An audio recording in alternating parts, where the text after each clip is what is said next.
Tyrese Haliburton has swagger. When he's on, no one operates an offense like him. He has eyes in the back of his head like a prime Jason Kidd, but he's also calm and collected like a much older player, reminiscent of Chris Paul and how he conducts an offense like a maestro. Haliburton makes some passes that have to be seen to believed, and he's also a threat to push the ball in transition or to pop up and shoot a three. But there's something else that's true about Tyrese Haliburton, and it's that he might be the most Dr. Jekyll and Mr. Hyde player in the NBA this season. Very few players have swings like Tyrese Haliburton swings. Look at this December 26th game against Oklahoma City. This is a tight game that the Pacers ended up losing by 6. Haliburton was only able to score 4 points with 8 assists in this game, shooting 2 of 6. It's not just that he shot poorly, it's that against a really tough Oklahoma City Thunder defense, he couldn't even get his shot off. But just 2 games later, against the world champion Boston Celtics, Tyrese Haliburton goes off for 31 points, 6 rebounds, 7 assists, 0 turnovers, and he shot an incredible 11 out of 19.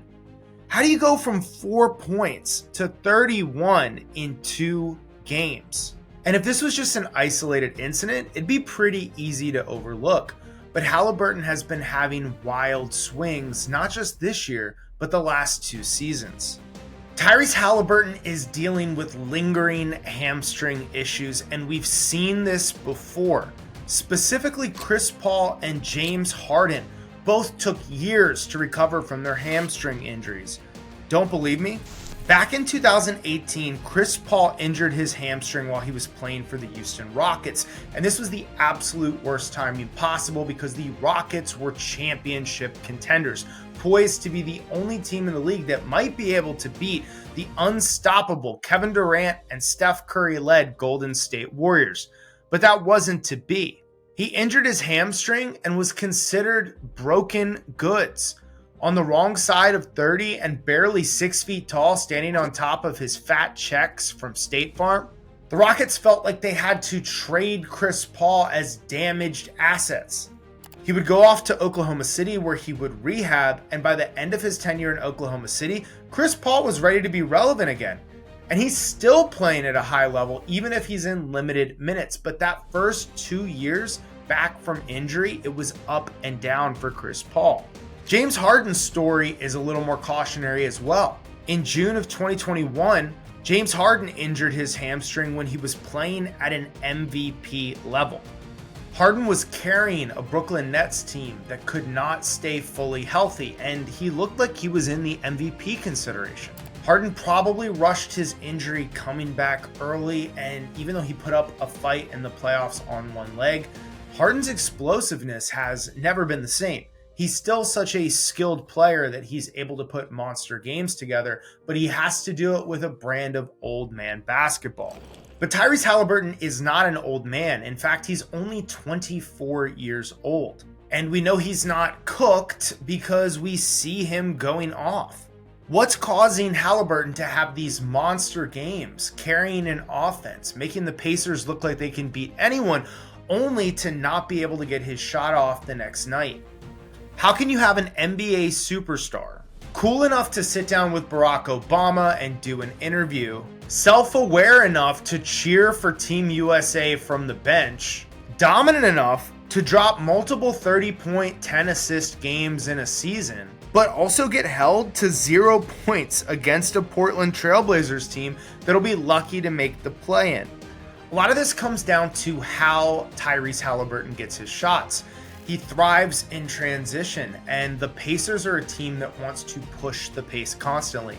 In fact, often they don't skip a beat when TJ McConnell or Andrew Nembhard is running the offense as a backup to Haliburton, because the Pacers are a young team that runs hard and runs fast. They start to struggle though when the game gets into the half court. This Pacers roster might have the answer to why Haliburton struggles on some nights.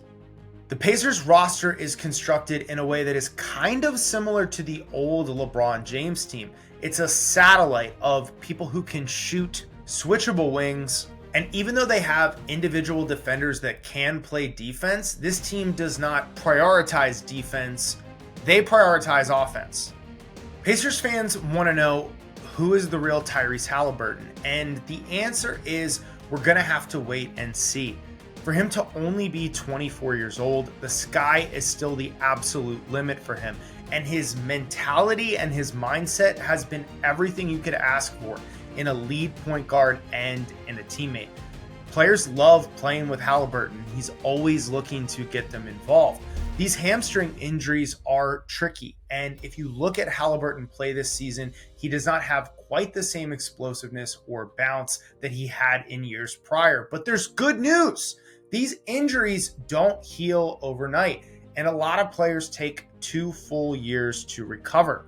The fact that Haliburton can play this well at an all-star level despite not having that elite first step bodes well for his ability to have a long career. Haliburton takes care of his body and he's in excellent shape, and this Pacers team is in excellent shape. Despite all the adversity they've already gone through this season, losing 2 different big men, Isaiah Jackson and James Wiseman, to season-ending injuries, the Pacers are still in the thick of it. And in fact, they've proven that you can put any group of shooters and big men around Tyrese Haliburton and be a competitive threat to win night in and night out. The Pacers are a fun and exciting team to watch this year, but the real fun will begin next year when a fully healthy Tyrese Haliburton comes back to MVP form. What do you guys think? Is he going to get there? Have we already seen the best of his play? Hit the comment section up. This is the Trash Talk channel.